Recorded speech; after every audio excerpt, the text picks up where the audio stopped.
Two households, both alike in dignity, in fair Verona, where we lay our scene. From ancient grudge break to new mutiny, where civil blood makes civil hands unclean.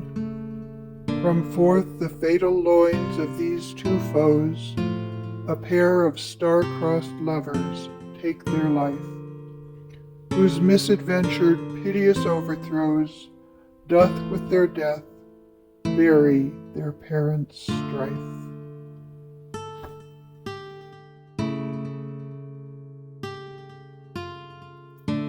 He jests at scars that never felt a wound. But soft, what light through yonder window breaks? It is the east, and Juliet is the sun. Arise, fair sun, and kill the envious moon, who is already sick and pale with grief, that thou, her maid, art far more fair than she. Be not her maid, since she is envious. Her vestal livery is but sick and green, and none but fools do wear it. Cast it off. It is my lady. Oh, it is my love. Oh, that she knew she were. She speaks, yet she says nothing. What of that? Her eye discourses. I will answer it. I am too bold. 'Tis not to me she speaks. Two of the fairest stars in all the heaven, having some business, do entreat her eyes to twinkle in their spheres till they return. What if her eyes were there, they in her head? The brightness of her cheek would shame those stars, as daylight doth a lamp. Her eyes in heaven would through the airy region stream so bright, that birds would sing and think it were not night. See how she leans her cheek upon her hand. Oh, that I were a glove upon that hand, that I might touch that cheek. Ay me! She speaks. Oh, speak again, bright angel, for thou art as glorious to this night, being o'er my head, as a winged messenger of heaven, unto the white upturned wondering eyes of mortals that fall back to gaze on him, when he bestrides the lazy pacing clouds and sails upon the bosom of the air. O Romeo, Romeo, wherefore art thou Romeo? Deny thy father and refuse thy name. Or if thou wilt not, be but sworn, my love, and I'll no longer be a Capulet. Shall I hear more, or shall I speak at this? 'Tis but thy name that is my enemy. Thou art thyself, not a Montague. What's Montague? It is nor hand, nor foot, nor arm, nor face, nor any other part belonging to a man. Oh, be some other name. What's in a name? That which we call a rose by any other name would smell as sweet. So Romeo would, were he not Romeo called, retain that dear perfection which he owes without that title. Romeo, doff thy name, and for that name which is no part of thee, take all myself. I take thee at thy word. Call me but love, and I'll be new baptized. Henceforth I never will be Romeo. What man art thou that thus bescreened in night so stumblest on my counsel? By a name I know not how to tell thee who I am. My name, dear saint, is hateful to myself, because it is an enemy to thee. Had I it written, I would tear the word. My ears have not yet drunk 100 words of thy tongue's uttering, yet I know the sound. Art thou not Romeo and a Montague? Neither, fair maid, if either thee dislike. How camest thou hither? Tell me, and wherefore? The orchard walls are high and hard to climb, and the place death, considering who thou art, if any of my kinsmen find thee here. With love's light wings did I o'erperch these walls, for stony limits cannot hold love out, and what love can do, that dares love attempt. Therefore thy kinsmen are no stop to me. If they do see thee, they will murder thee. Alack, there lies more peril in thine eye than 20 of their swords.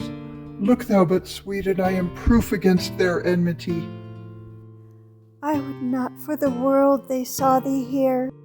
I have night's cloak to hide me from their eyes, and but thou love me, let them find me here.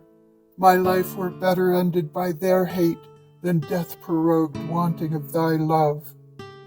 By whose direction foundst thou out this place? By love that first did prompt me to inquire. He lent me counsel, and I lent him eyes. I am no pilot, yet wert thou as far as that vast shore washed with the farthest sea, I should adventure for such merchandise.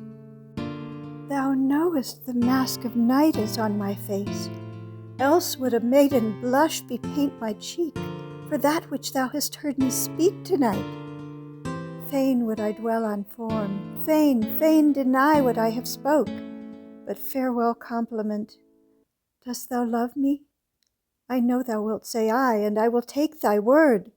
Yet if thou swearest, thou mayest prove false. At lovers' perjuries, they say, Jove laughs. O gentle Romeo, if thou dost love, pronounce it faithfully. Or if thou thinkest I am too quickly won, I'll frown and be perverse and say thee nay, so thou wilt woo, but else not for the world. In truth, fair Montague, I am too fond, and therefore thou mayst think my behavior light. But trust me, gentlemen, I'll prove more true than those that have more cunning to be strange. I should have been more strange, I must confess, but that thou overheardst, ere I was ware, my true love passion. Therefore pardon me, and not impute this yielding to light love, which the dark night hath so discovered. Lady, by yonder blessed moon I vow, that tips with silver all these fruit tree tops. Oh, swear not by the moon, the inconstant moon that monthly changes in her circled orb, lest that thy love prove likewise variable. What shall I swear by? Do not swear at all, or if thou wilt, swear by thy gracious self, which is the god of my idolatry, and I'll believe thee. If my heart's dear love. Well, do not swear. Although I joy in thee, I have no joy of this contract tonight. It is too rash, too unadvised, too sudden, too like the lightning which doth cease to be ere one can say it lightens. Sweet, good night. This bud of love by summer's ripening breath may prove a beauteous flower when next we meet. Good night, as sweet repose and rest come to thy heart as that within my breast. Oh, wilt thou leave me so unsatisfied? What satisfaction canst thou have tonight? The exchange of thy love's faithful vow for mine. I gave thee mine before thou didst request it, and yet I would it were to give again. Wouldst thou withdraw it? For what purpose, love? But to be frank, and give it thee again. And yet I wish but for the thing I have. My bounty is as boundless as the sea, my love as deep. The more I give to thee, the more I have, for both are infinite. O blessed, blessed night! I am afeard being in night. All this is but a dream, too flattering sweet to be substantial. 3 words, dear Romeo, and good night indeed. If that thy bent of love be honorable, thy purpose marriage, send me word tomorrow by one that I'll procure to come to thee, where and what time thou wilt perform the rite. And all my fortunes at thy foot I'll lay, and follow thee, my lord, throughout the world. But if thou meanest not well, I do beseech thee to cease thy suit and leave me to my grief. Tomorrow will I send. So thrive my soul. 1,000 times good night. 1,000 times the worse to want thy light. Love goes toward love as schoolboys from their books, but love from love toward school with heavy looks. Romeo, My dear, what o'clock tomorrow shall I send to thee? by the hour of 9. I will not fail. 'Tis 20 years till then. I have forgot why I did call thee back. Let me stand here till thou remember it. I shall forget to have thee still stand there, remembering how I love thy company. And I'll still stay to have thee still forget, forgetting any other home but this. 'Tis almost morning. I would have thee gone, and yet no farther than a wanton's bird, that lets it hop a little from her hand, like a poor prisoner in his twisted gyves, and with a silken thread plucks it back again, so loving jealous of his liberty. I would I were thy bird. Sweet, so would I, yet I should kill thee with much cherishing. Good night, good night. Parting is such sweet sorrow that I shall say good night till it be morrow. Sleep dwell upon thine eyes, peace in thy breast.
A glooming peace this morning with it brings. The sun for sorrow will not show his head. Go hence to have more talk of these sad things. Some shall be pardoned, and some punished. For never was a story of more woe than this of Juliet and her Romeo.